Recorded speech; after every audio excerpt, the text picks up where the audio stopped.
پیش ابن عمر آمدن اهل کوفه سوال کردن که این خون مگس و پشه و اینا رو لباسمون میشینه، اینا به نمازمون به عبادتامون لطمه وارد نمیکنه؟ خون مگس پشه گاهی وقتا رو لباسمون میشینه.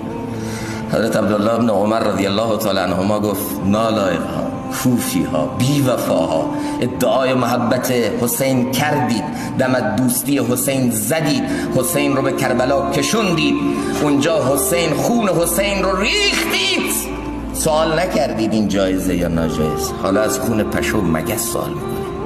بمیرید با تقواتون.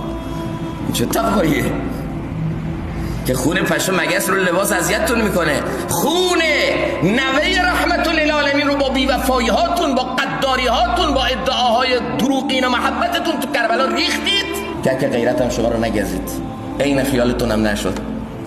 اونجا نگفتید تو روز عاشورا تقوا چیه، تقاضای دین چیه؟ حالا اینجا دارید از خون مگس تو نماز سوال میکنید رو لباستون چی بیفته. این تقوا دروغیه.